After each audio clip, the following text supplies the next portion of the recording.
Jan kurang ajar kowe mula sora karo Durna bapakku. Pun sampean ajeng mateni kula mang pateni.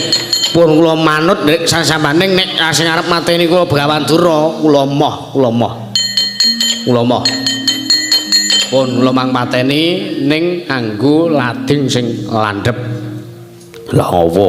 Nek ladinge tumpul ming ngakeh. Malah lara ora ndang mati malah aming ngrekoso urip kula. Ayo tak gone sira tak pateni nggo ijol ngilmuku. Pun kula manut sampean kula ajeng mang beto teng pundi mawon kula manut kula ajeng sampean pateni kula manut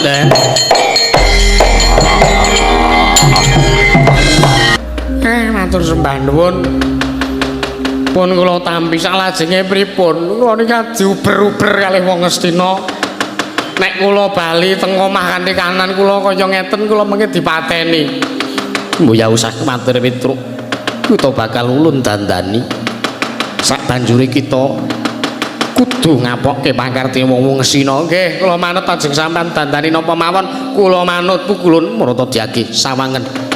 Apa kang bakal apa sandang kang bakal ulun paringake lawan jeneng kita Petruk.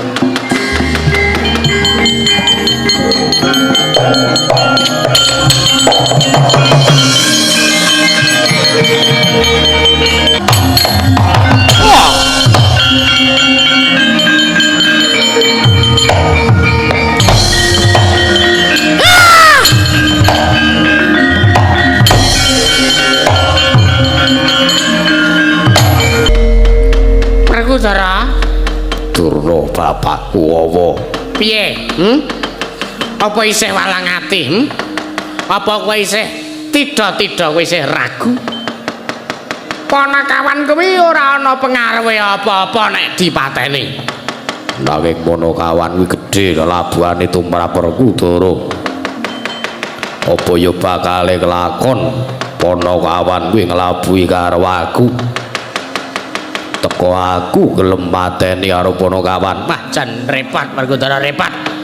Mbah, kowe nek ndurusi rasa ora ana enteke Werkudara. Mangsa kuwi pidhangetno ature bapakmu iki Werkudara. Piye? Ora manut. Sing ora manut sapa? Sabar Werkudara sing sabar. Ora kena ngresula Werkudara. Werkudara ora kena ngresula. Fotomu diedit karo menungsa sing ora ndek tanggung jawab sing sabar. Sapa sing ngunduh bakal nganggo? Iya. Sapa sing ngarani kancane seneng lenang, sok bakal dhewek seneng lenang. Iya. Ayo do dibuli. Hidup juang CS. Apa? Piye? Gelem apa ora? Ah, gelem. Gelem mateni kowe Werkudara. Gelem. Sing baku aku nggayuh ilmu sastra mulya memayu-ayuning bawana. Babar kamulyaning jati. Bab Panakawan ora enek labuhane. Ora enek gunane apa-apa. Panakawan mati pendhawa isih slamet. Bagus Werkudara, bagus. Nek ngono tata. Sapa sing arep pateni dhisik? Petruk. Loh. Ngapa Petrus sik? Ora Bagong, kae bocah gleleng. Kae gelak-gelaking bumi leleteking jagat. Bagong to pateni? Apa? Ora ana sing ngelok-eloki meneh. Ora ana sing ngedit-ngedit foto meneh. Muga Bagong kae wis duwe dendam kesumat karo Begawan Durna. Mula gage budal nek pancen arep mateni Petrus ora apa-apa. Nek Petrus sing pateni ora apa-apa. Iya. Aku njaluk pamit. Aku budal karang tumaritis. Tak tutke ya Werkudara, tak tutke. Muga ben ana huru-hara karang tumaritis digawe karang abang ya Werkudara. Iya, Durna bapakku.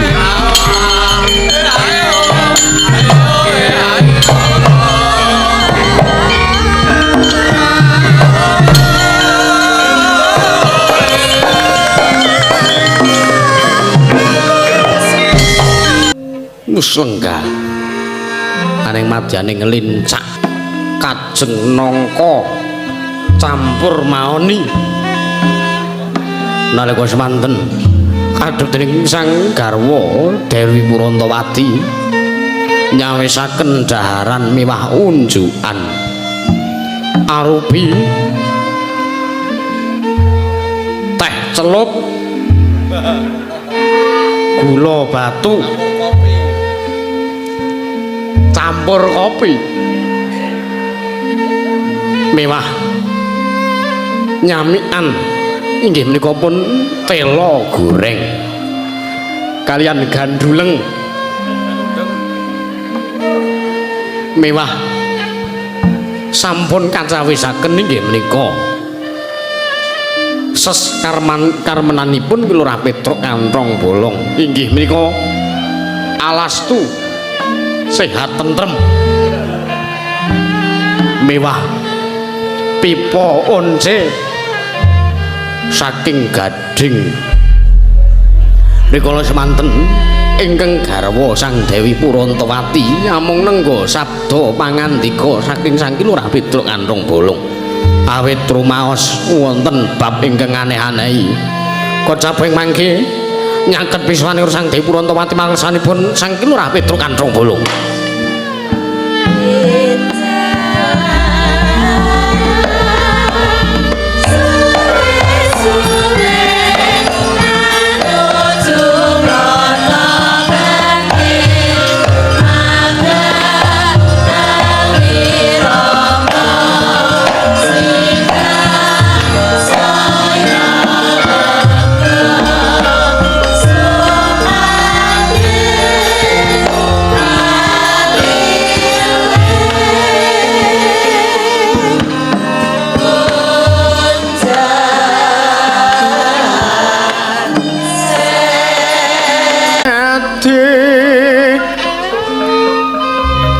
Sinong wati caket kinari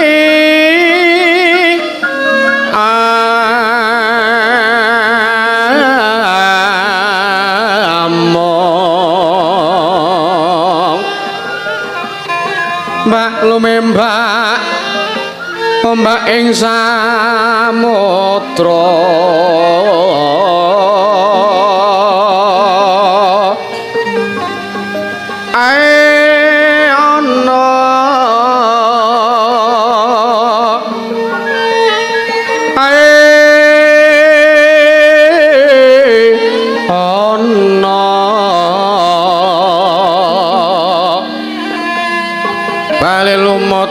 hamre kanggeng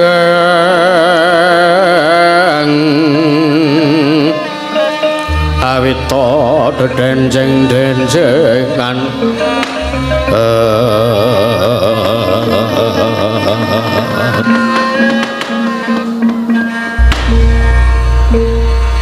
makne kula wis setengah 7 esuk wedange ngasi anyep telone ngasi glathuk-glathuk mongko udute ngasi kanginan gandulenge nganti gondol kucing Kilurah wonten menapa dene jengandika sak klimah kemawon boten paring pangandikan Kilurah lengkung bapakmu ya kene aduh Kanjeng Ibu kula piyambak boten mangertosi kenging menapa Bapa Petruk Kantrong Bolong kados mekaten kawit kala wau kula dangu mboten ugi enggal paring pangandikan kula piyambak ugi bingung manah kula Kanjeng Ibu iya ana ket mau kok mesti cepaki pacitan nganti aku kaliren ora gek ndang ngunjuk monggo aku netepi darmane wong omah-omah wong wedok ki nek sing lenang urung kokoh madang ya aja ndisiki Mundhak ana paribasan gedhe irunge. Ket mau ngasih aku ngelak urung ngunjuk. Pakne nang apa pakne iki lurah enten apa?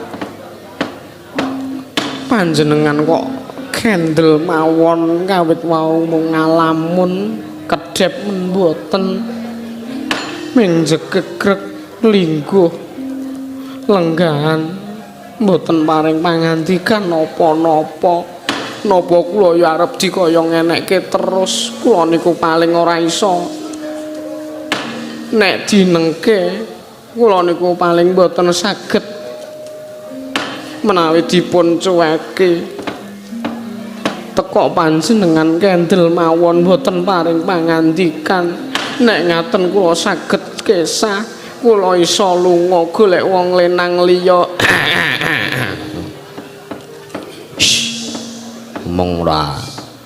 ngomong waton omong ora ditata sik sampean ki ukur meneng wae bah ora krasa lingguh ketisuk nganti setengah rolas ora ngerti nek bojoku wis ning ngarepku ya Pak bojoku ki nyen ayu tenan kena aku ki jane isih ora nyangka aku mung wong anak wong ora duwe aku mung batur aku mung ponokawan kok iso entuk anak ratu mongko nata agung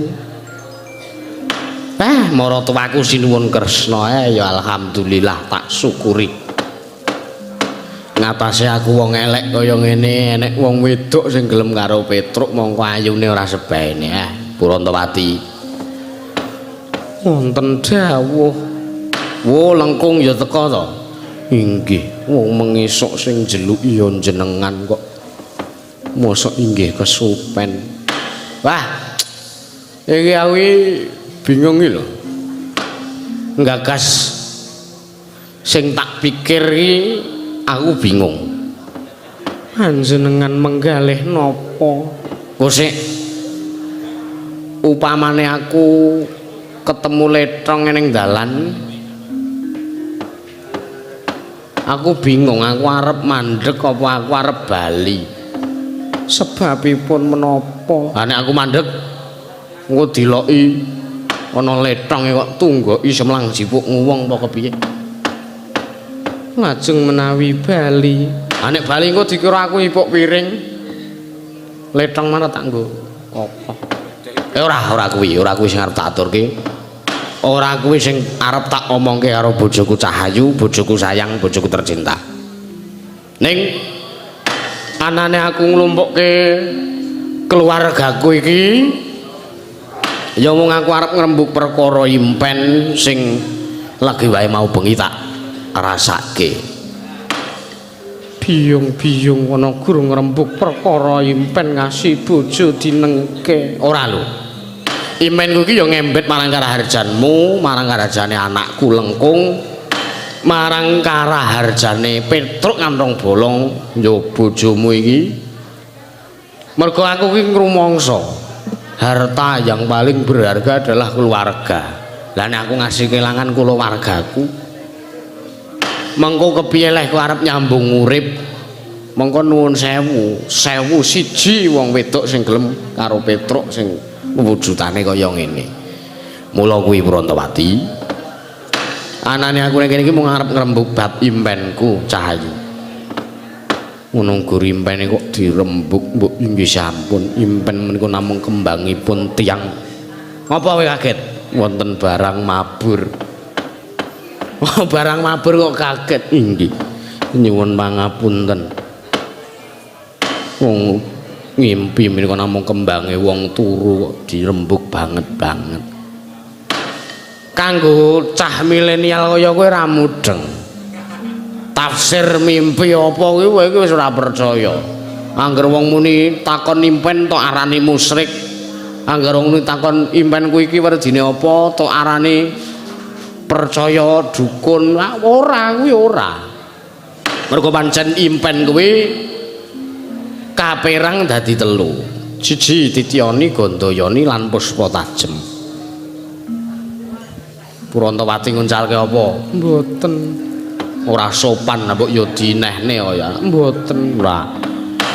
Tityani kuwi ngimpi sing ora dadi kasunyatan utawa sing tomongke mau mung kembange wong turu. Gandayane kuwi kecil kemungkinan akan terjadi ning ya besar kemungkinan kuwi mung kembange wong turu uga. Inggih. Ah, puspa tajem iki utawa kadoro dasih iki ngimpi sing mesti kasembatan utawa dadi kasunyatan. Lah sing mongko nggonku ngimpi iki ana ing wayah puspa tajem utawa kadoro dasih. Ora jane jenengan ki nyumpen menapa. Mongko pendopo iki dihias nganggo tarup, dekor lan sak piturute. Prasmanan ya ana. Bakso, es krim komplit kabeh. Aku bingung, iki kok ana pelaminan iki sapa sing rabi? Mongko ngarepan pendopo diweki janur kuning. Lah iki aku bingung. Tumule aku mlebu ning pendopo Karang Tumaritis iki. Lah kok aku weruh Petruk dandan cara manten lungguh ana ing sasana penganten. Lah iki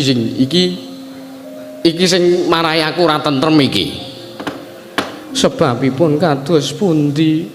Werdinipun menapa? Ujare wong sepuh dhisik ngandhake nek ngimpi dadi manten utawa ngimpekke wong dadi manten kuwi bakal cepak patine. Ning umpama ngono ya Petruk ora dadi ngopo, ora masalah kabeh iki wis kinaris dening Gusti.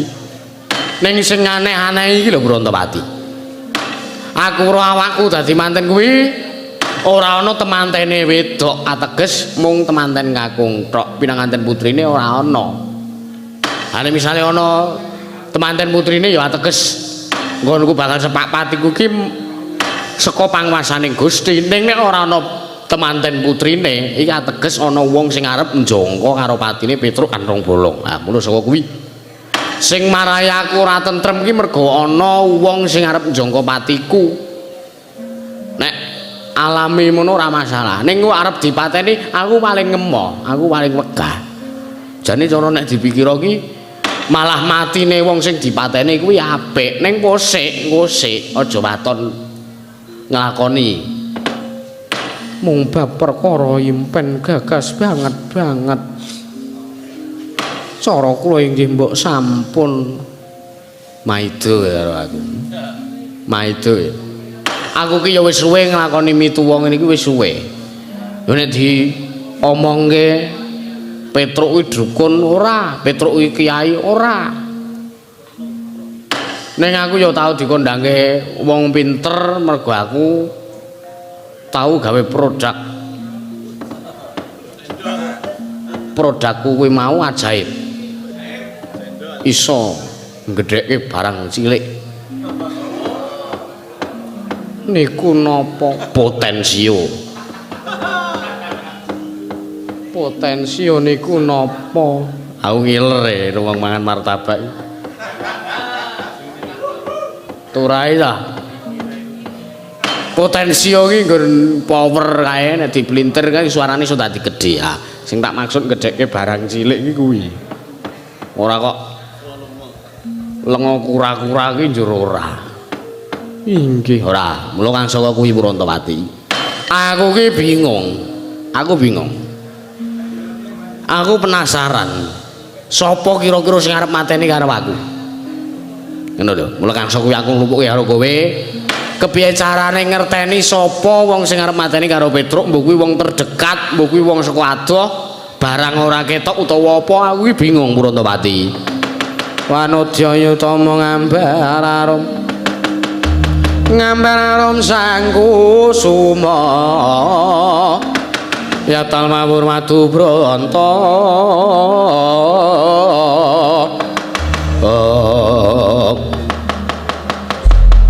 menawi kula kok namung nderek kemawon sebab arep ngerteni wong sing sengit karo wong sing seneng niku mboten gampang. Ayo mulane kuwi. Ning aku percaya wong sing seneng karo wong sing sengit akeh. Luwih akeh wong sing sengit timbane wong sing seneng. Mulang saka kuwi iki mengko nek ana perkara sing misale iki nyembet marang kesantosane Petruk, mesti wong sing ora seneng mau padha jingkrak-jingkrak padha ropian-ropian mergo awit ora anane Petruk. Inggih. Piye kowe ndi penemu apa? Menawi miturut kula kok panjenengan menika etok-etok lara terus ora ana. Piye pamrih piye? Pamripun sumados sakmangke ingkang nungsung panjenengan ingkang ketingal sedih menika ateges tiyang ingkang remen kalian panjenengan tresna kalian panjenengan miwah rumaos kecalan awit sedanipun panjenengan. Oh ya. Lajeng menawi ingkang mesem guyu awit sedanipun panjenengan menika kula prestekaken tiyang ingkang boten remen kalian panjenengan. Tiyang menika ingkang badhe njangka dhumateng sedanipun panjenengan. Ya ya, heeh. Bagus. Ya aku nek ngono etok-etok mati. Inggih. Ya. Nek ngono aku tak turune ngamben kung wonten dawuh. Golekno jarik. Inggih. Sarung-sarung ya ora apa-apa. Inggih sendika dawuh. Wis ngono ya Purantawati. Inggih. Aku tak nglikarane ngamben terus krukupi jarik karo lengkung kowe bengok-bengok tulung-tulunga. Tulung-tulung nek Petruk ora ana karo tangga teparo. Inggih. Wis tak Wis kok nggih golekno jarik. inggih. Aku tak nglikarane ngamben kowe nek wong sing guyang-guyu berarti wong kuwi sing ora seneng karo Petruk.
Kudu mung tekan semene lelakon uripmu.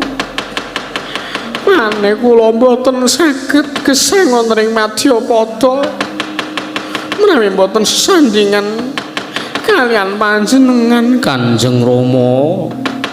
Kenging menapa inggih? Namung dugi semanten lastulising panjenengan. Kula nyuwun pangapunten awit sedaya kalepatan kula.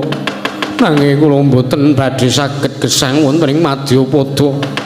Menawi mboten den pangku dening panjenengan Kanjeng Rama, kula mboten saged gesang, kula mboten saged gesang ki Lurah.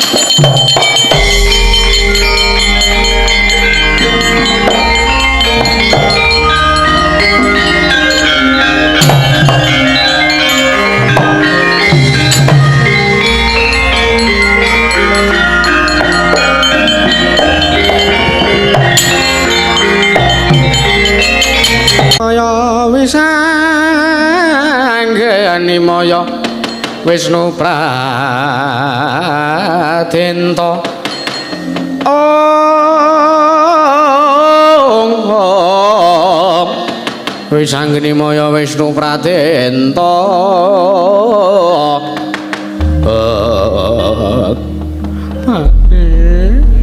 senengan kok kedah kados ngeten. Lho, Purantawati, lengkung iki ning apa? Iki ning apa kok padha tangisan iki janjane ning apa? Purantawati iki ning apa? Ayo Gage. Raden wis anggene.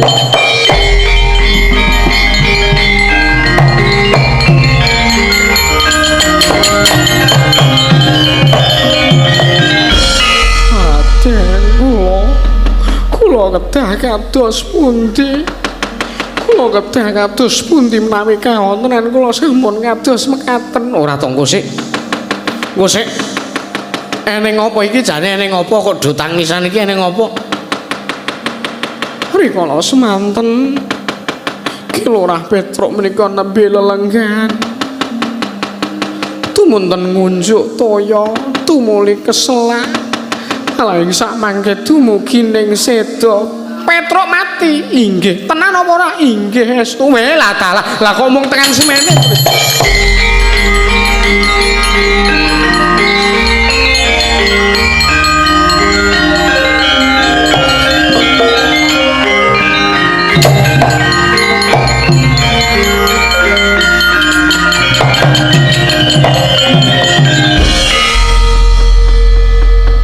Lah salah nek ngono aku ngucapke bela sungkawa ya Kurantawati. Inggih matur sembah nuwun ya. Mbok menawa panjen mung tekan semono tulise Petruk nggone urip ning Madyapada wong nyatane siji pesthi, loro jodho, telu lelakon kuwi wis kinudradening Gusti. Mbok menawa pancen kudrating Gusti Petruk matine dina iki. Inggih.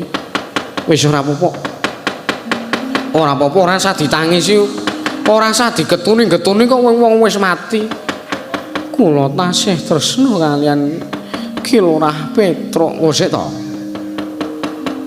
Tresna karo wong mati, tresna karo mayit iki ngendi ana critane? Ah sing isih urip wae akeh kok. Wis to sing wis ora ana ora usah digoleki. Gunane apa tresnani wong sing wis ora ana? Wong sing wis ora ana kuwi nek ditresnani ora genti tresnani genti. Mergo wis beda alame. Inggih. Lah iya to.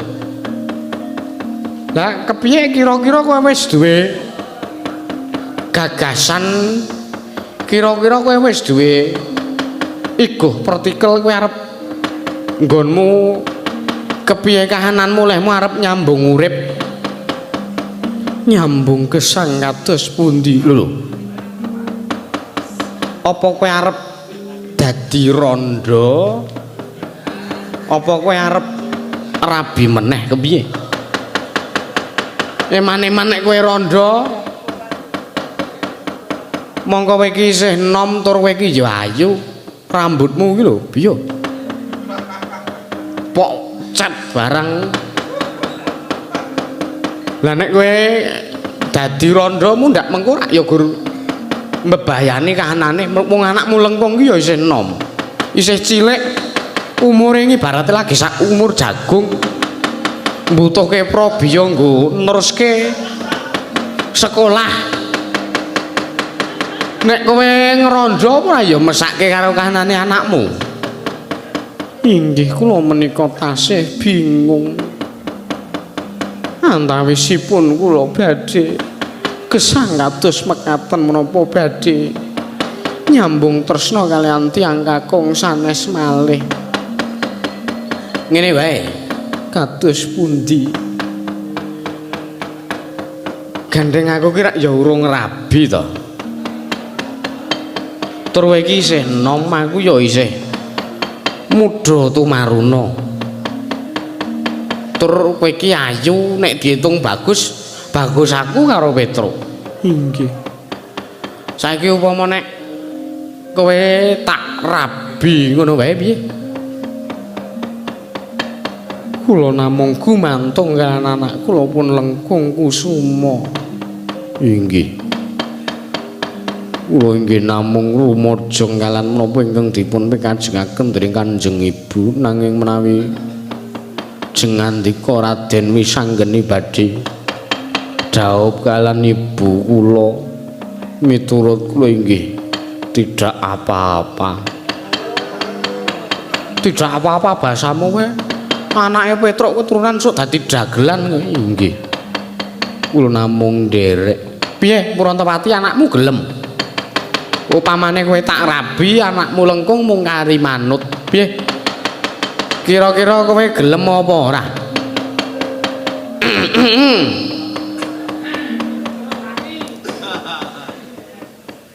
Kula kok krungu swara wong dehem. Wis ben.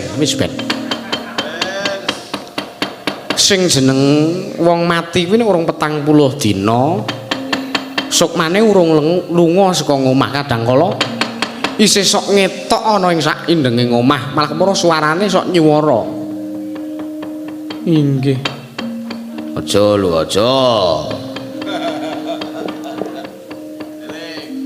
Wonten suwantene malih.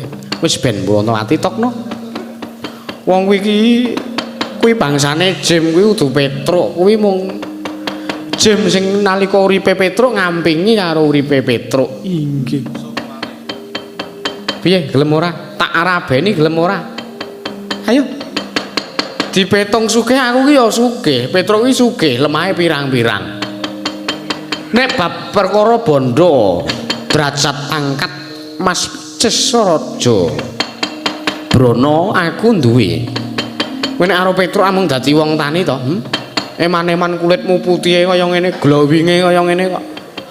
Mosok arep jangir ning kebon ki ora wangun.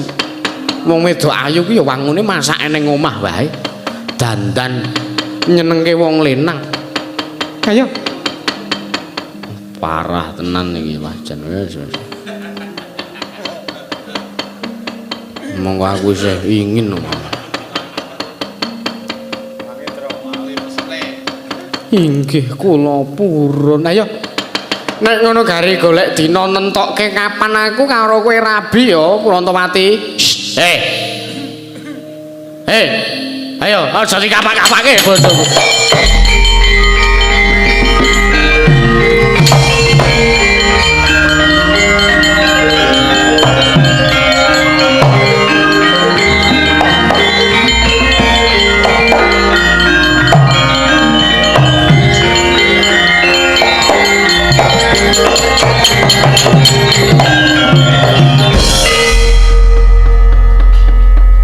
Wah, kanugrahan Brantawati urip meneh. Kanugrahan jengkule.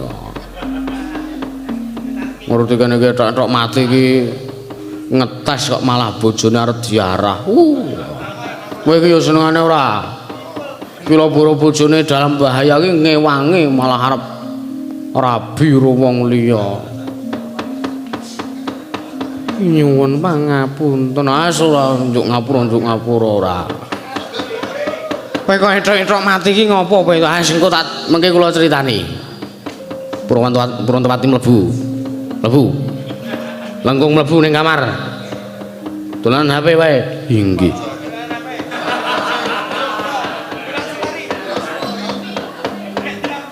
Inggih.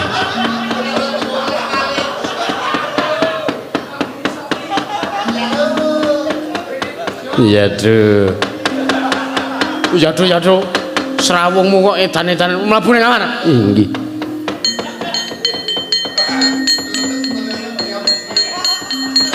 Brantawati gawe wecang cepet. Inggih. Malah arek ngrabini wong liya. Ora sanoleh barang.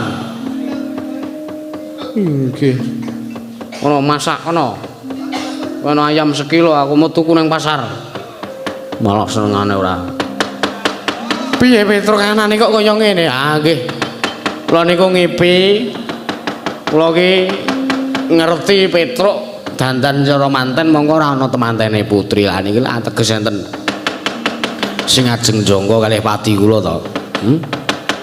Malah kepasang yoga tujenginu sampean rawuh ngriki Gus.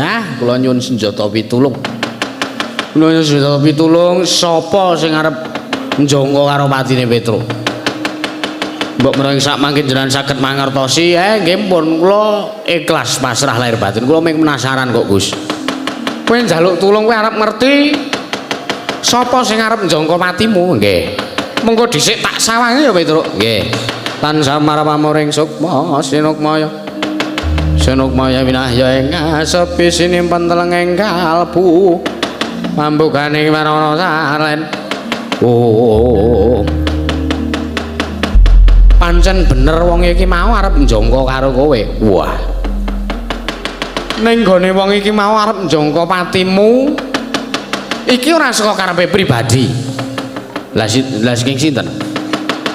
iki mergo dicuki-cuki wong liya sing dheweke wis kebacut percaya tumuli anut grubyuk bangun miturut karo ature menungsa kuwi mau mung mergo diiming-imingi ngelmu kowe iki arep nggo ijol ngelmu kowe sing dienggo tumbal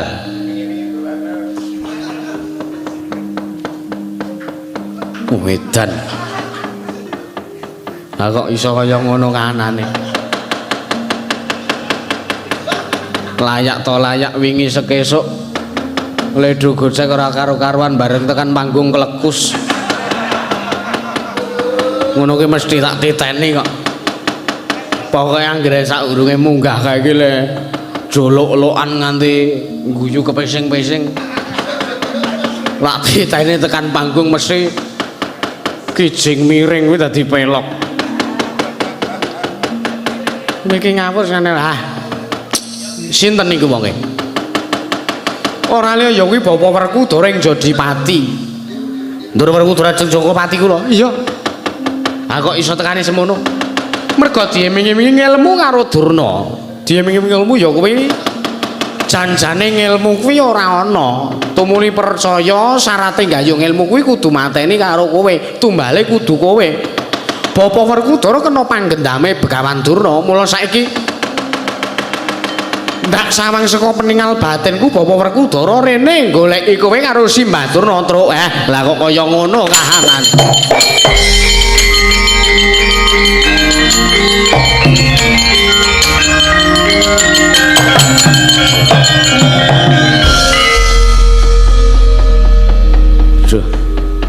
nek umpama Petruk ki mati saka pangwasaning Gustimu mboten napa-napa ning niki mesake Gusti maneman niki maneman pepundhen kula kok iso duwe pakarti sing kaya ngono kuwi mulane kuwi to Petruk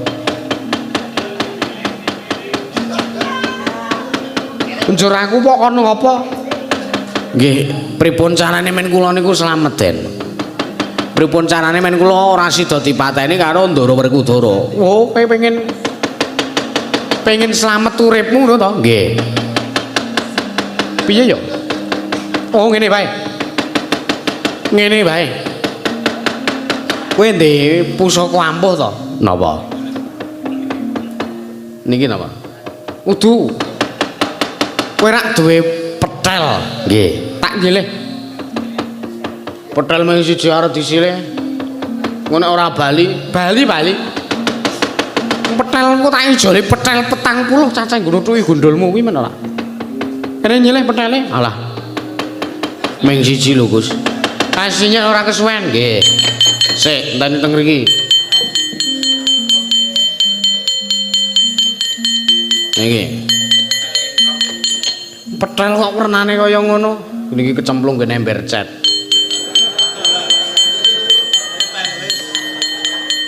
petel kaya mikrofon petel kaya mikrofon sing iso geter-geter kae geter-geter ya senengane ora iki petel ngeten iki mburine ilang niki pangote ilang enapane niku duwemu mong iki ya nggih kaya ora ana sing luwih apik mboten enten oh mboten napa-napa sing iki wae ora apa-apa edan sawangen ku tak sebdani ya Petruk nggih lajeng gawe napa mah kula matur Gus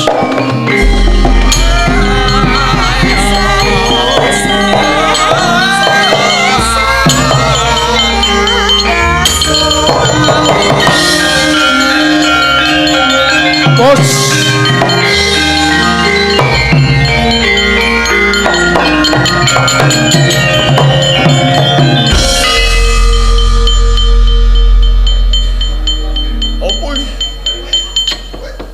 padha karo aku sampean iki lek gawe iya wah jan kok iso dadi wujud Petruk bedane dhek sumeh aku rada galak iki ya iso omongan iso kowe lah truk apa weh iso muni niki mang speaker bluetooth dengkulmu melocot kuwi gawe aku nggih. Pun. Niki kan apa niki? Kuwi ben digawa Kurawa ning Ngastina dipateni Durna. Oh nggih. Terus kula Kowe mlayu sing adoh. nggih. Golek pitulungan. Oh nggih. Kula tak golek pitulungan mbuh engko lungaku arep teng pundi? Iya. Sing Petruk sing iki ben ning kene dipateni Kurawa ngono wae ya Petruk. Nggih. Ning kose. Nek Petruk niki Digawa Kurawa arep dipateni ning Ngastina. Terus kula lunga. niki tesih kurang siji piye? Mengko sing gara-gara sinten? Ora, sing ngancani Gareng karo Bagong sinten? Nek kula ora ana mengke do curiga. Goleki kula teng omah ora ana. Monggo kula sing asli lunga, sing niki digawa Kurawa dipateni. Oh iya ya. Mula nek iso manggaweke Petruk siji meneh sing padha ngeten iki. Oh iya. Petruk sing kowe lungguh kene. Inggih Raden. Sendika ngestaken dawuh. Tak gaweke Petruk siji meneh ning saka wong lho Petruk. Ah mboten saka napa mawon kula sagah Ndara.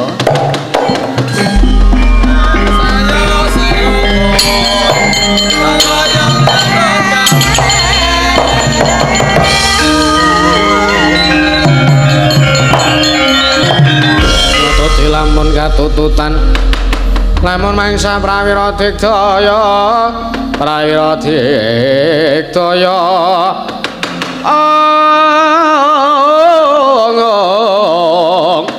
Ronanggono manggawe gelare rawang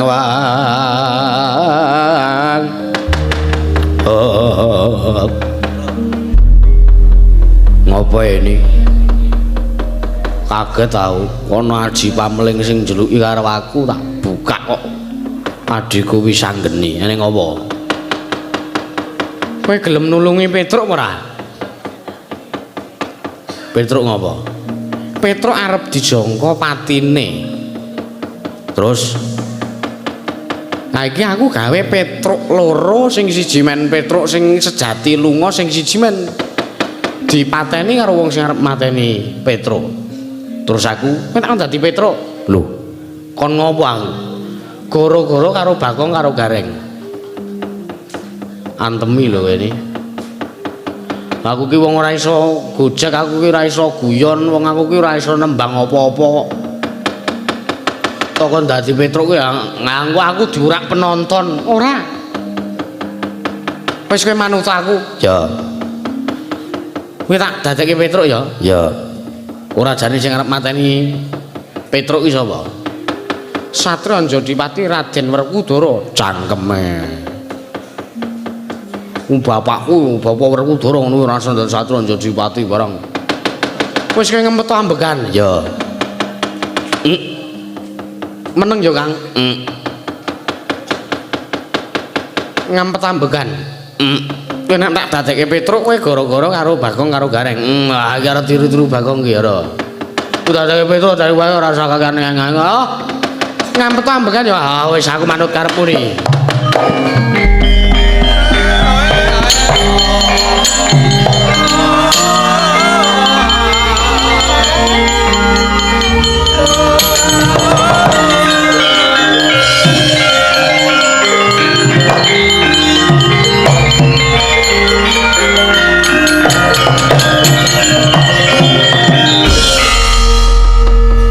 Malah bahaya lho. Bahaya piye? Iku nek Petruk iki ngasih mulih ning omah. Metuki bojoku.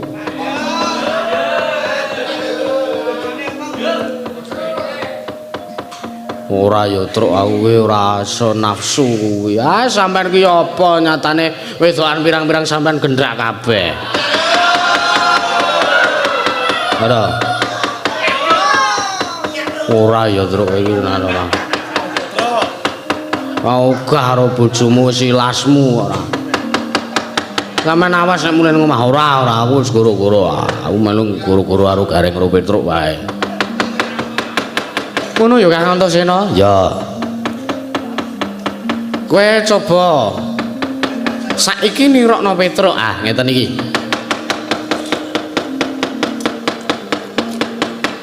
Nek gara-gara niku kula nek metu mesti sakderenge uluk salam riyin. piye wi? Kula nuwun wonten ing tlatah ngendi ngono misale? Kula nuwun. Kula nuwun wonten ngono to? Ha. Wonten ing tlatah. Misale sampeyan mayang teng pundi ngoten? Oh iya. Ning suarane ora kena ngono kuwi, suarane Petruk wis mene iki. Coba. Reng kang gareng. Ah, ora masuk Petruk suarane kok gedhi. Coba. Reng kang gareng. Ora masuk coba to salah. Reng.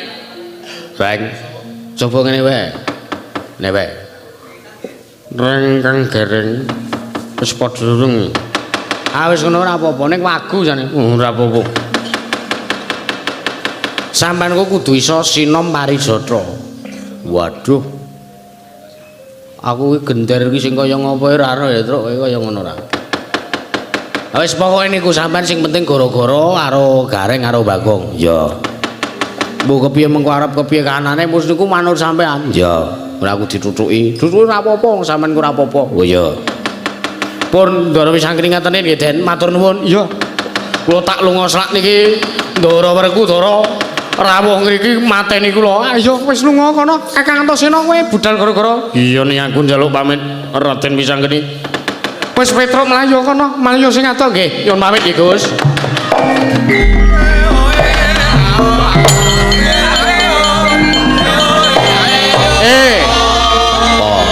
Petruk ambles bumi. Wis nah.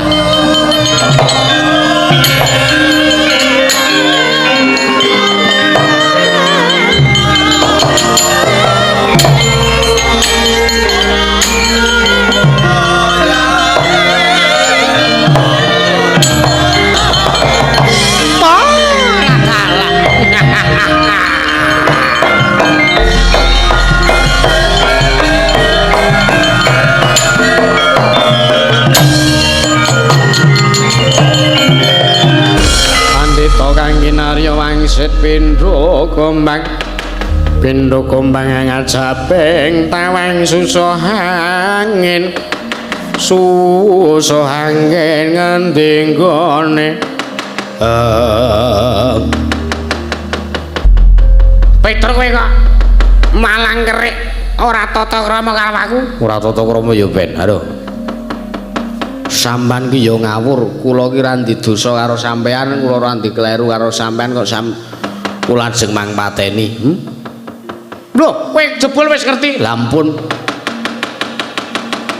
Jawata sing paring sasmita kalih kula mergo sampean arep ngemenehi ilmu karo Ndara Werkudara kula diparingi sasmita kalih Jawata Petruk kowe kudu ikhlas kudu sago dadi tumbal kowe arep dijoli ilmu karo Ndara Werkudara nek sing rawuh mriki niku Ndara Werkudara langsung kula manut ajeng nggih tumbal kula manut ajeng ken napa-napa kula manut ning gandeng sing teko rene Begawan Durna sorry aku ora percaya lho ayo kowe tak boyong ning sida kowe tak pateni nek mboten Ndara Werkudara sing nganti kalih kula mboten Werkudara sing mateni kalih kula ora percaya lho Werkudara ki gurune aku mangka sasmitaning dewa sing kudu mateni Petruk kuwi aku mergo sing matedake ilmu iki mengko ora liya marang Werkudara ya omong Begawan Durna nek sing ngomong ngoten niku Ndara Werkudara kula percaya ning kula matur melih nek sing ngomong ngoten niku Begawan Durna aku ora percaya lho apa kowe tak ruda paripeksa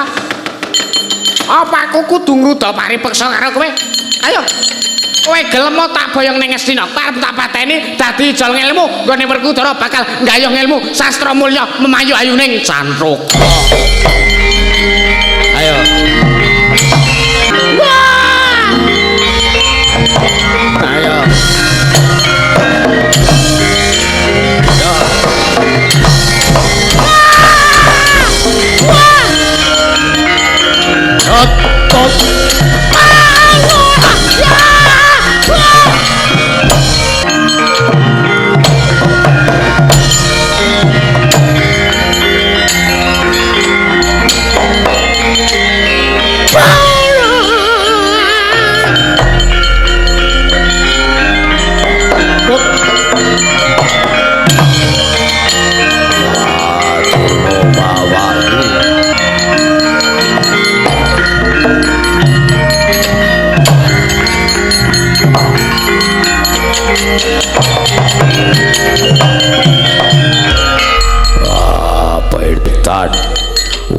ajar kowe mula sora karo Durna bapakku. Pun. Sampeyan ajeng mateni kula mangpateni. Pun kula manut nek sasambaning nek sing arep mateni kula Begawan Durna, kula moh. Pun kula mangpateni ning nganggo lading sing landhep. Lah apa? Nek ladinge tumpul ming ngakeh. Malah lara ora ndang mati malah aming ngrekoso urip kula. Ayo tak gone ngesira tak pateni nggo ijol ngilmu kumpun kula manut sampean kula ajeng mang beto teng pundi mawon kula manut kula ajeng sampean pateni kula manut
Yogianira kang para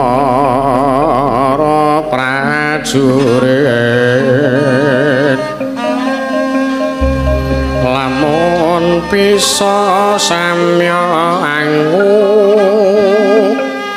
lapta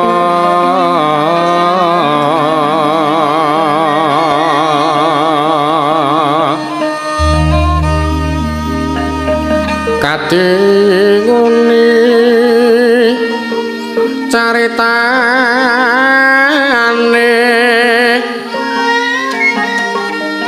kandeli rosang Prabu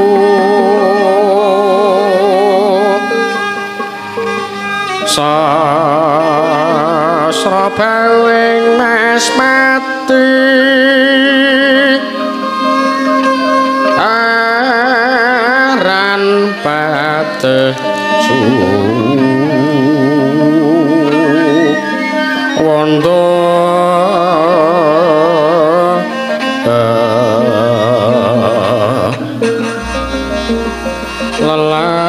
lelabuhan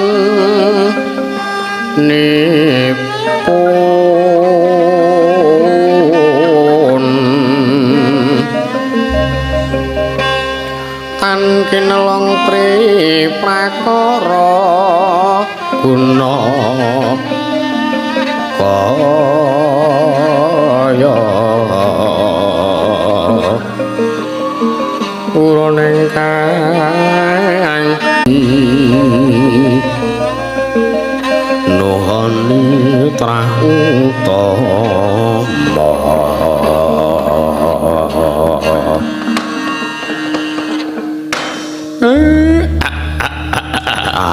ambel gegeg ugeg sakdulita amel Gus Ndara Janaka sarawuh jeng ngandika ingkang abdi pun Semar Badranaya nyadong dawuh Gus Kakang Semar iya aja kaget aku ingkang praptana ing Karang Kadempel kene Kakang nggih bekti kula kunjuk nggih Ndara iya Kakang Semar tak tampa tiba sepadha-padha Kakang Ndara Janaka bekti kula kunjuk Ndara. Iya Nala Garing tak tampa pangestuku tampanana. Nggih, kula pundika jimat. Ndara Arjuna basaku anu sembah kula katur Ndara. Iya Petruk tak tampa kowe kena ngapa? Mboten napa-napa. Namung radi masuk napa niku mlebet maruta. Masuk nggih. Ndara Janaka bekti kula kunjuk nggih Ndara. Ya Bagong tak tampa pangestuku tampanana. Lha nggih kula pundika jimat Ndara. Enten apa rawuh mriki? Napa ajeng maringi jatah angsuran? Ora Bagong. Prataku ning kene iki Kakang Nayantaka. Ora liya aku mung bakal mboyongi kelawan rawuhe Kakang Semar Badranaya supayane Kakang Nayantaka tedhak ana ing negara Ngamarta. Lah enten wigatos napa Gus kula kan sowan teng Ngamarta. Sing baku Kakang Semar sowan menyang negara Ngamarta perkara mengko ana wigati apa? Bakal dibabarake dening Koko Prabu Puntadewa. Mula toto Kakang. Dina iki Kakang Semar bakal ndak kanthi tumuju ning negara Ngamarta Kakang. Sarate pandam sumula hamadangi jroning pasarean ngenani wadana remu-remu kalingan ngangrangan. Ayo tak derekke ayo melu bapak le. Teng pundi Pak? Nendi Pak? Nandi Emir, ayo sowane Ngamarta sinuwun Puntadewa mutuke awake dhewe. Ayo tak dereke Pak. Semareka den prayitna semurire kabalik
swami ngambrengeng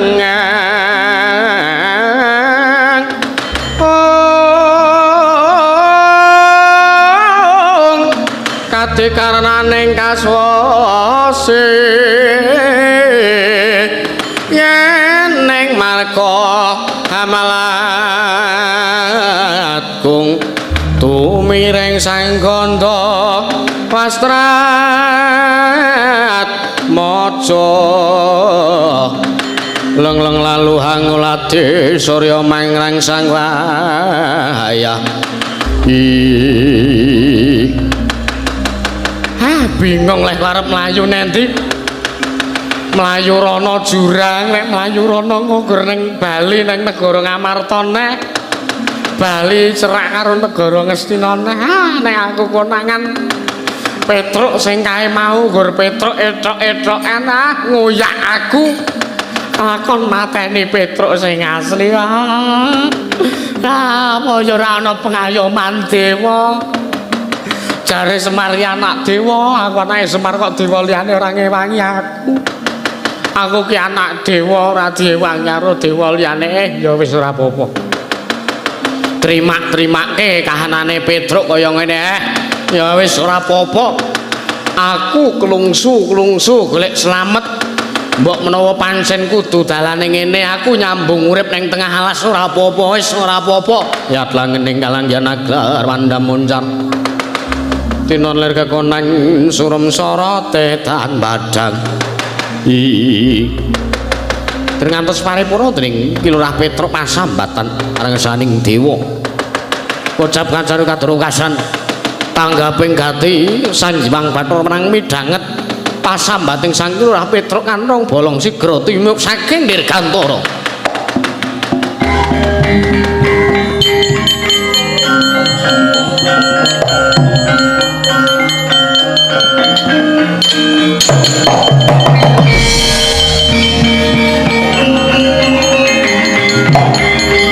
Aduh, pukulun.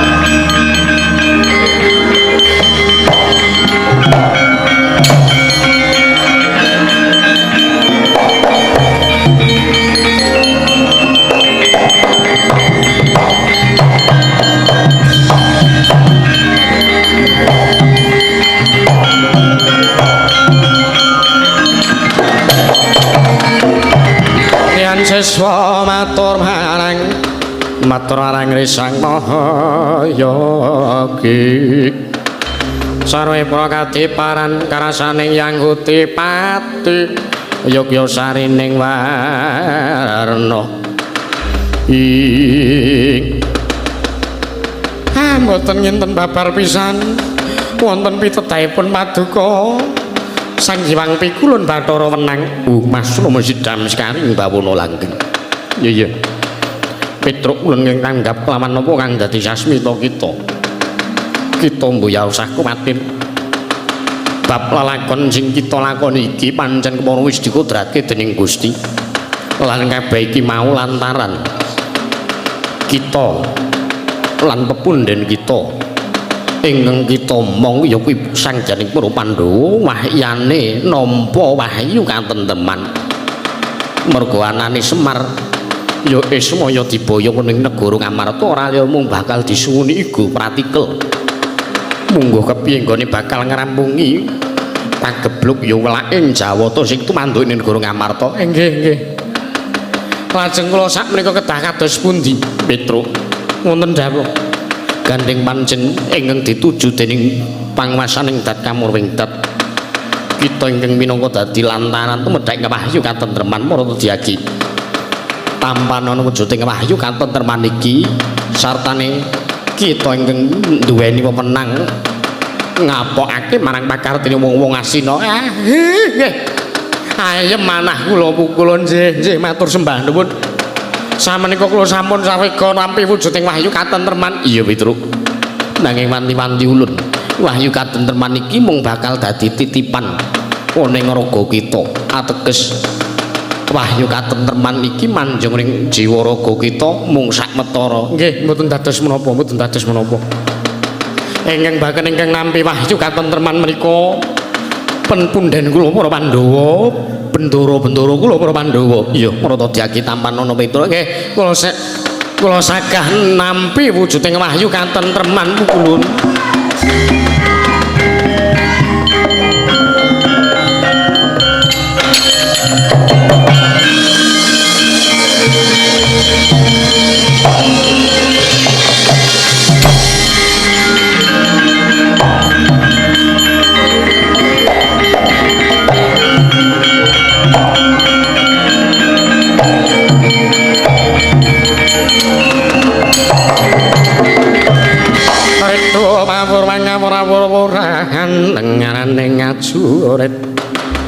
dengarane ngajurit kang ngagura kangsa tatakaya butula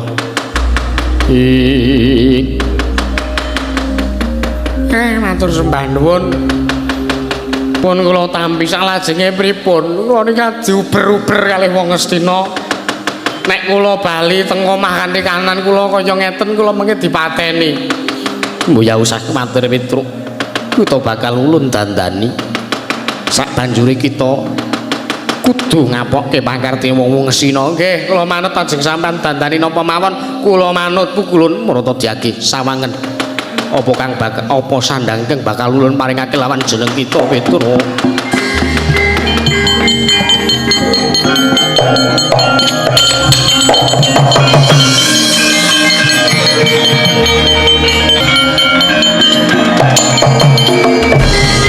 Marata Dyaki sawangen kita ulun dandani cara kaprajuritan cara katumenggungan Marata Dyaki kita manteka satriya ing bono geni kekasihmu Bambang Surasekti Ainun mangestu dawuh paduka Hyang Adi Pukulun swara kita sing biasa wae nggih Pukulun matur sembah nuwun awit paduka sampun paring tetulung dhateng Kang Abdi pun Surasekti nggih Petruk Kancung Bolong sawangi kula nyuwun pamit nedya ngapaken pakartinipun tiyang-tiyang Astina ngati-ati ulun kundur makaya ndherekaken jengkar paduka Hyang Pukulun Hyang Bathara Wenang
Rencang kancing langit kelap-kelap katon Wargencang alis risang maweh gandrung Sebaran katul wukir moyak mayek Saking tias baliur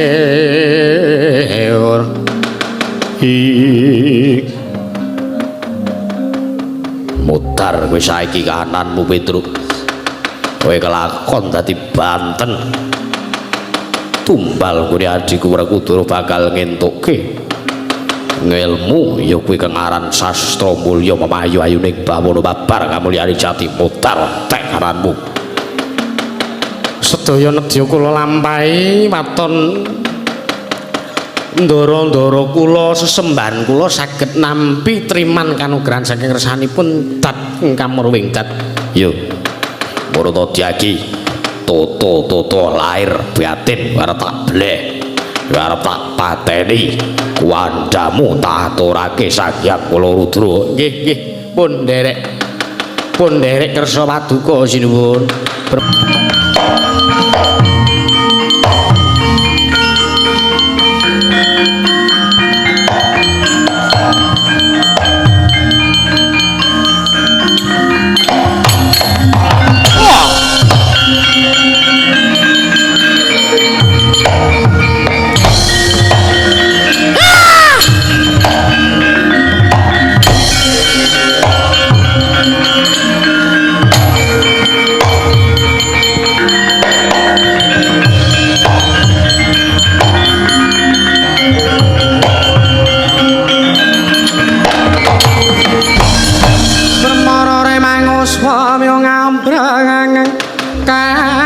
karnaning kaswase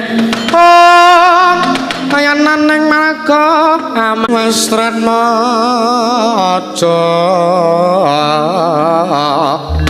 leng-leng lalu angulate surya mangrangsang wayah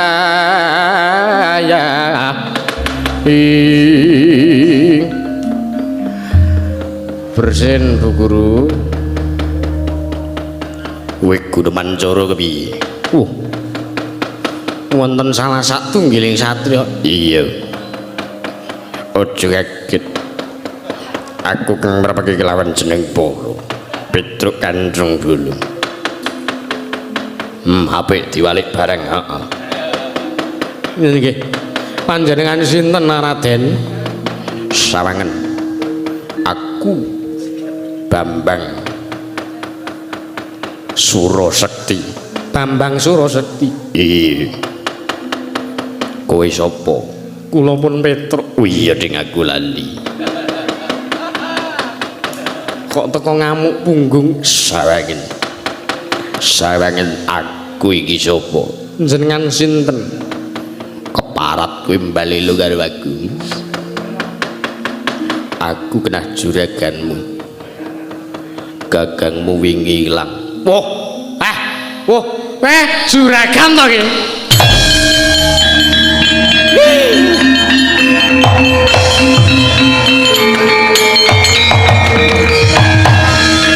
Wis aja suwi-suwi. Kowe arep ngopo wae tak pasrahe negara Ngastina lungguh dampar Ngastina dadi ngopo. Jenengan sing teng pundi, Bos? Aku tak nguyak wong-wong Ngastina tak kapokne pangartine. Teng mriki enten Dewi Banowati. Iya. Anunan. Anu napa? Garapen ora apa-apa, tak pasrahe pemenang. Nggih. Seneng aku,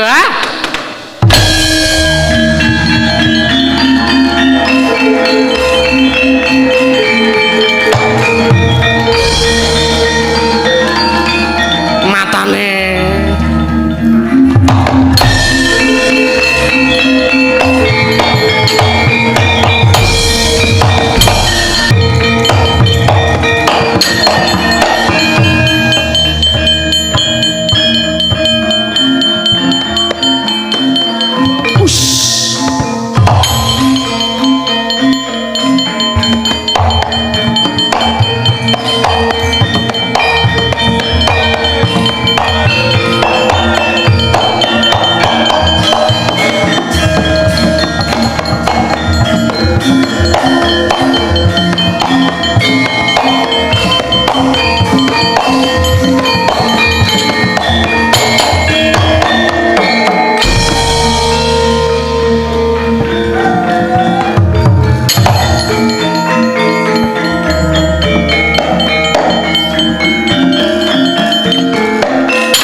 asmara marang risang katirate rate ratu-ratune wong Cakra Gambang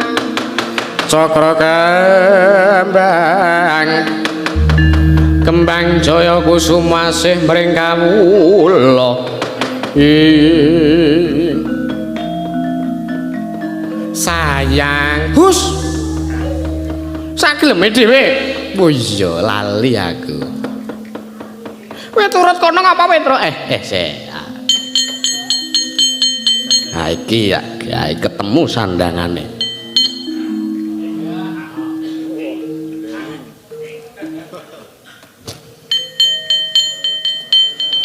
Yayi garwaning pun Kakang.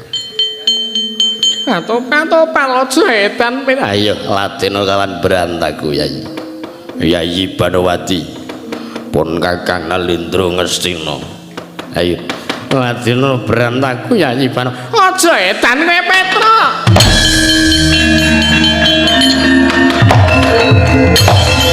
Latala.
Arum sang kusuma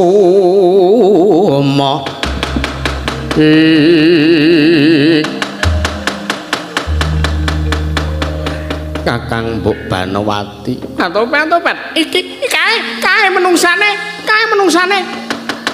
Wonten menapa? Metro uyak-uyak karo aku kon ngladeni. Apa ya Tumon? Apa ya Tumon aku iki prameswari kok. Kon ngladeni batur apa ya Tumon? Kurang ajar Petro kurang ajar.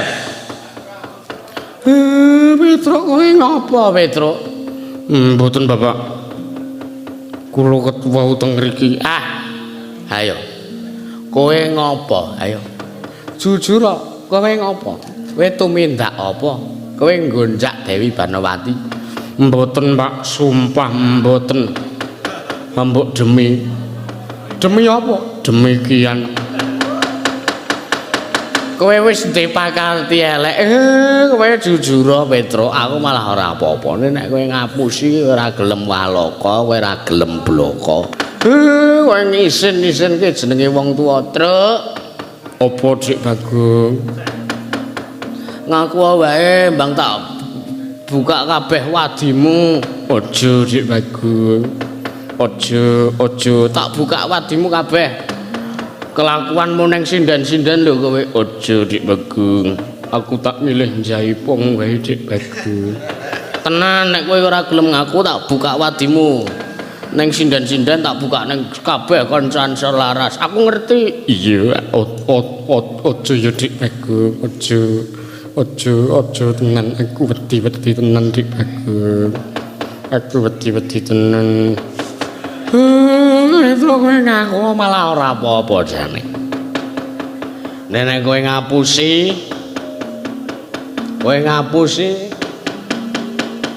malah aku ora iso ora trima. Ayo kowe njuk ngapura kono. Wong kula mboten napa-napa tumindak apa kok. Kae wonge kurang ajar, kae menungsane kurang ajar.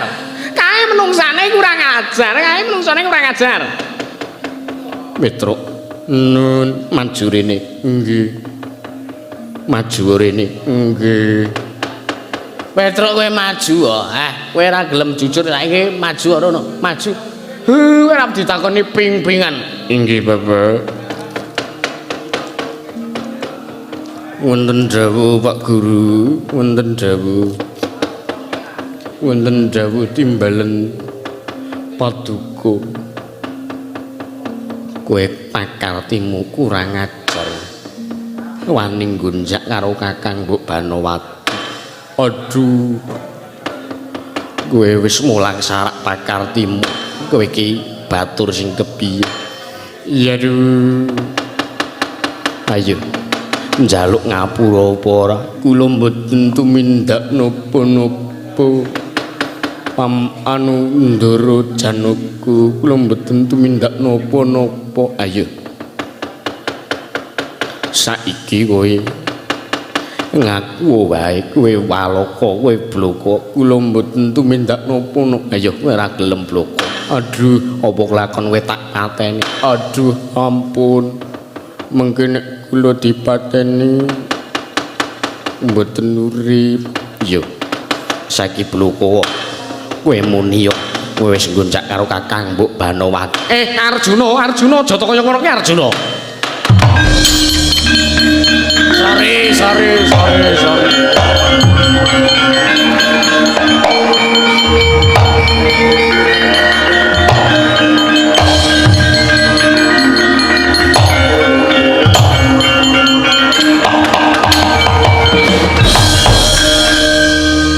Maafkan aku kawan, tanganku ora iso dienggo be.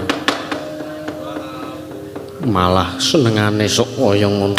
Arjuna wonten dawuh. Mesake Petruk nek tok ajar, Petruk nek tuanteme mengko babak bundas sirahe. Mengko ora iso dodol dolanan meneh.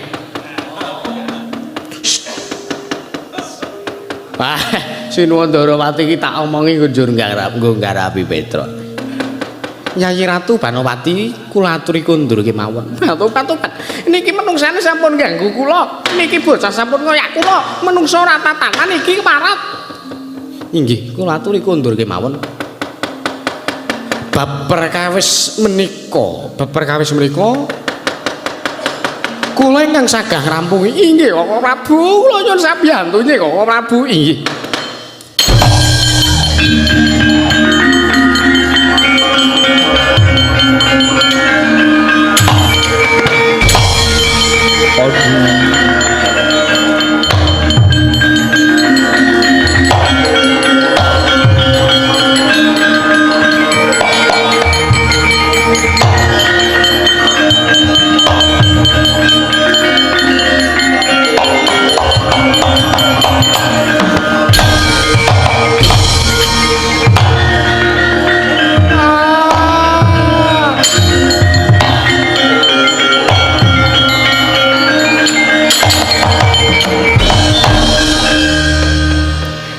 Petruk yen melegek-legek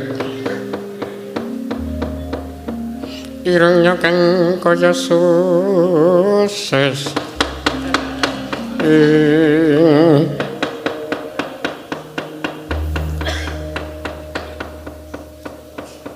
kok dadi eneng Petruk loro.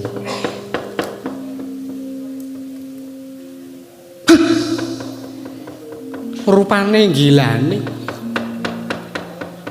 iya Natandrawati Banawati ndi Banawati arep tak ora ngawur kowe sing dandani kaya ngene sapa edan ki kok dadi nang Petruk loro to ki Truk Truk apa Dik Bagus wah iki nang kowe loro iya Dik Bagus wah aduh, semir anemia, transfusi. Wah, jane edan iki tak upakarane semir.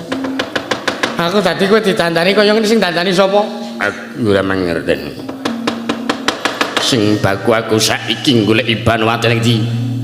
Amuk Suramrata, Jayamrata.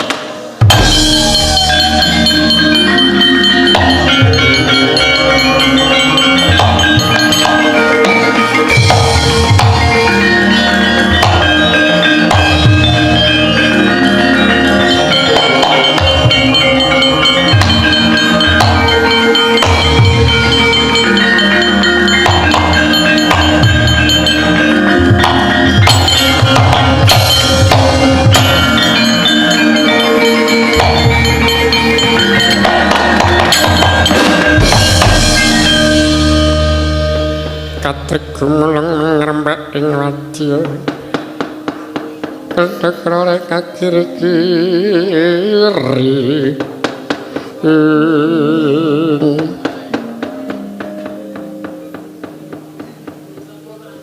ayo Natandrawati guyu ora kok iki dadi aneh-aneh kabeh kaya kowe sapa Tegen Gerbeku Satring Bono Geni aku Bambang Surasekti iya kuwi gati murine golek Inalindra Ngastina sing watake Anggara butine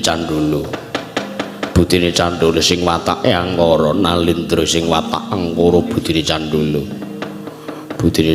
watake Niskara watake Anggara butine Candala ndadak mok bolan mbek iya ora iki jane kahanane kok kaya ngene iki kepiye to kaya ngene kepiye Natandrawati kowe kok ora basa karo aku basa kepiye Badar waduh aku arep gandrung bojoku ora ayo Badar ora aeng-aeng lho kowe Petruk bela taala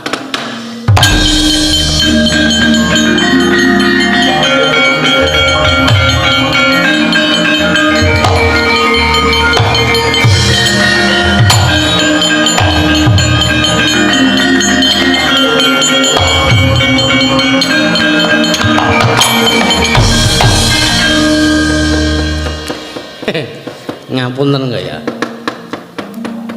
sawangan mburimu kuwi waduh nganggo kuluk-kuluke gegeden sing ketok mengirunge tok iki karepe kepiye Jagat Dewa Bathara. Jagat Dewa Bathara. Atik iso kanane kaya ngene. Ambu kula dhewe ora ro. Iki do balekno iki. Iki do balekno. Iki kudu kula sing gawe. Sapa? Gus, Ndara Wisanggeni. Wih, iki mang dandani.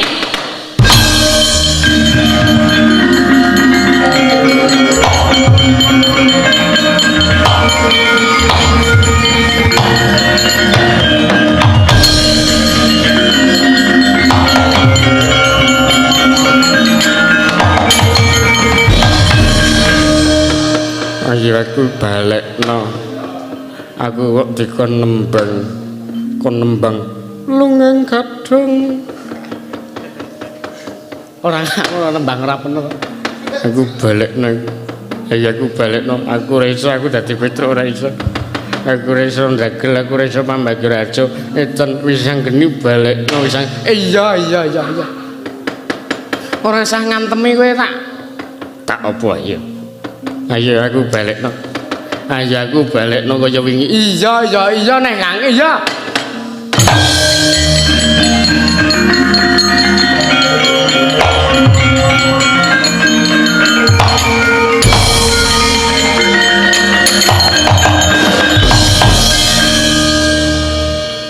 Cah bambung ora.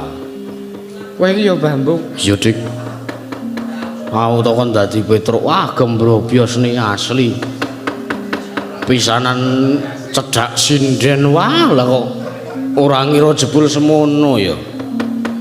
Sing semono apane? Sembuh. Ndara Antasena matur nggih, Den. Ya, Truk, gah aku sone to dadi ngene gah. Mboten napa-napa. Tenan iki sok Wisanggeni iki tak sesuk tak kon dadi gareng ben. Tak proklek iki. Tak proklek. Mangkel ya aku. Awas sesuk. Ora iya ya. Pak Dendrawati aku bali ya, Dik. Bali ya. Nggih. Njaluk duwite. Yes. Wis. Aku dadi Petruk nah ora sudi. Ya sesuk genti Bagong. Guys. Saya le rusak pita suaraku. Ora bali ora.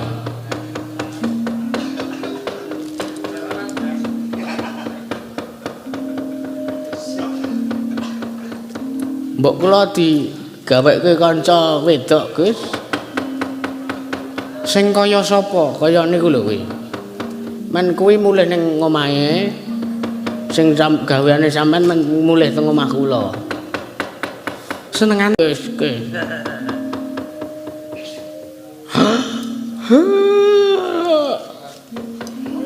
Wajane dan iki nek ora tok balekke iki bapak semaput terus ya, Don. Petrus sing saka petel ini. Iya.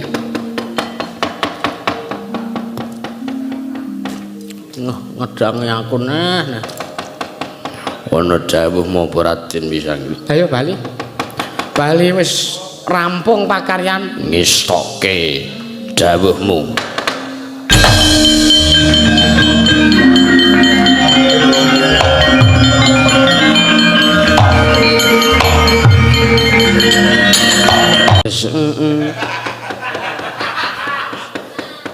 Matur sinuwun ada yat langening ngalangjana gelar mandan moncar.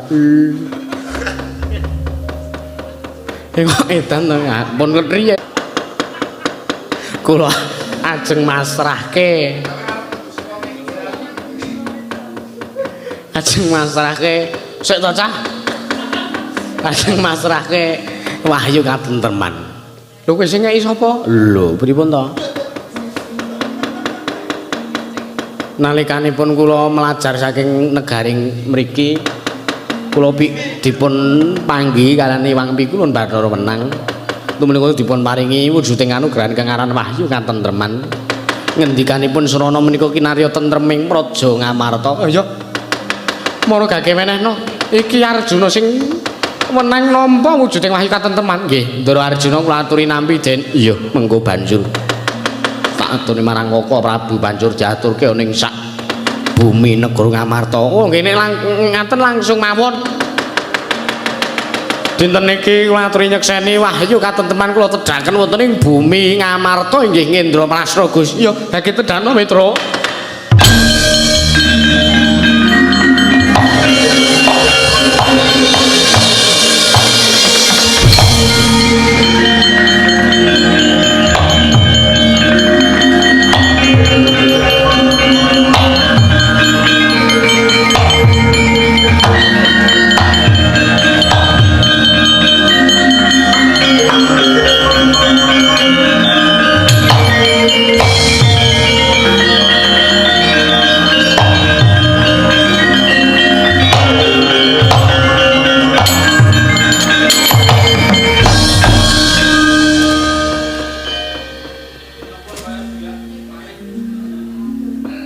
Napa?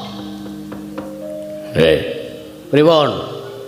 Bleh, ora sah.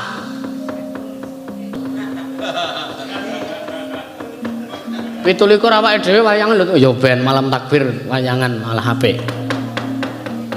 Tenan iki. Nah ndi kowe? Alah sok deloken dhewe. Engko tak ndelok jadwal. Ya. Ngopo werku durung uyak-uyak Petruk? Petruk arep tak pateni. Nggo ngopo? Kanggo aku bakal nggayuh ngilmu. Kengaran sastra mulya memayu hayuning bawana mbabar kamulyaning jati. Ora sah guyu apa? Awak iki gelem-geleme lho diapusi karo Begawan Durna. Wong sastra mulya memayu hayuning bawana mbabar kamulyaning jati kuwi sing sok diucapke Semar nek arep tancep ayon kae lho. Sastra meneng sastra dahana memayu hayu magelang Bagong cuek cangkemmu cuwiken uyaken rene ayo uyaken us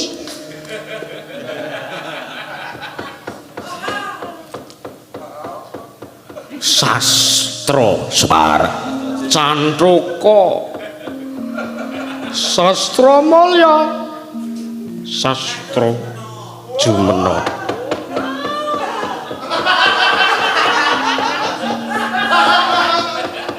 sastra Jumena duetan kabeh sastra mulya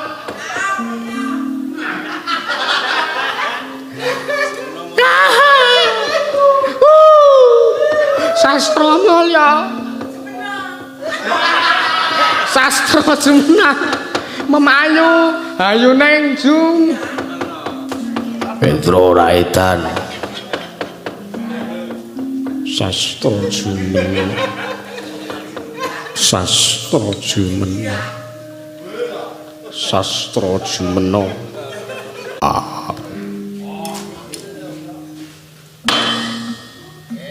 ngapa munione sas mboten kok sampean kuwi kok anarkis ora sastra mulya sastra Jumena mboten Cantruka mriki pisan mboten aing gawe rasane ora Siwa Kresna aku tak bali ya Siwa Kresna aku tak bali ya Siwa Kresna iya bali ya matur nuwun Siwa Kresna iya bali ya cah bagus aku tak bali iya bali ya sastra mulya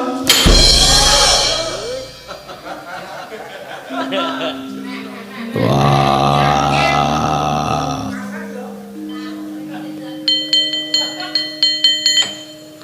sastra ya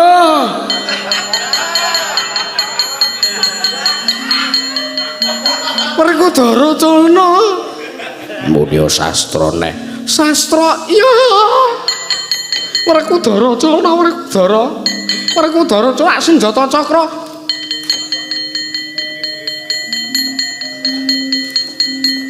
sastra mulya mayu hayuning put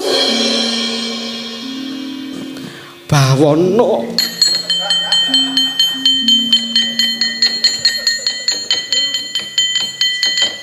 arsa madang jagat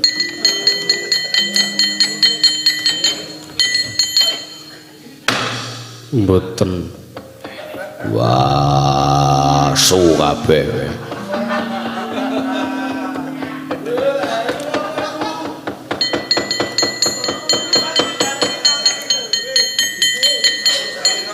sastra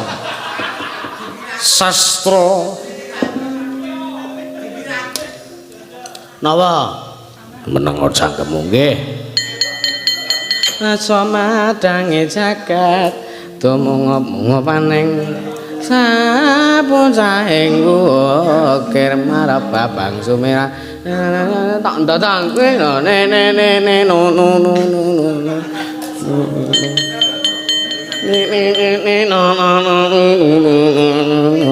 Badhe tung tak tung jleng.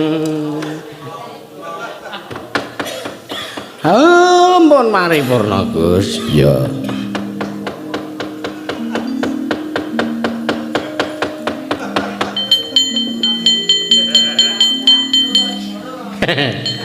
Apa nguyu? Ora.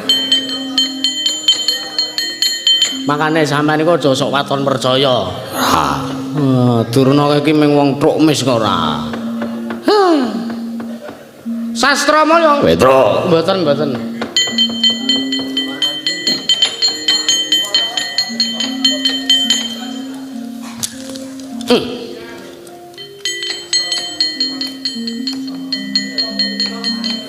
Aku to kapake pun lenggah mriki.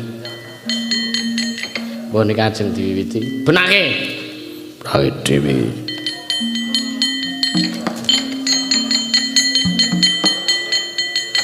Deng tak deng tak tang deng tak deng tak dung tak deng. Rono ke? Apa? Rampungan. Alah nggih Gus. Matur sembah nuwun Kintara. Nyuwun ngapunten.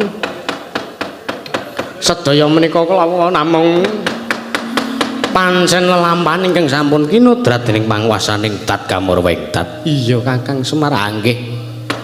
Mugi-mugi tumedhak ing wahyu katentreman menika kula wau saged mahanani tumrap kawula sak negari ngamarta nggih Gus. Iya Kakang Semar.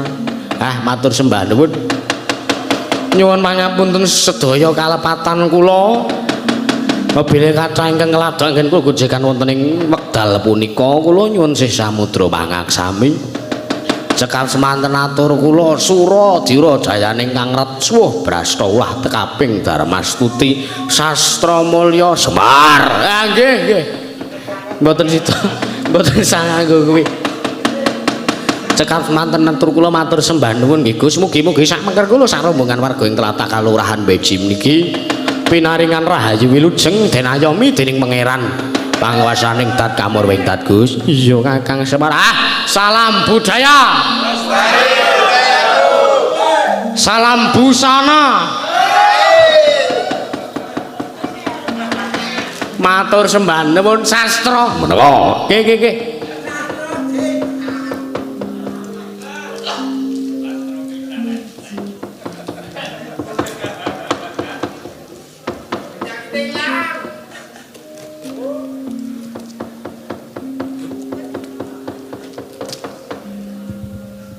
Ayo gaya kamu lah.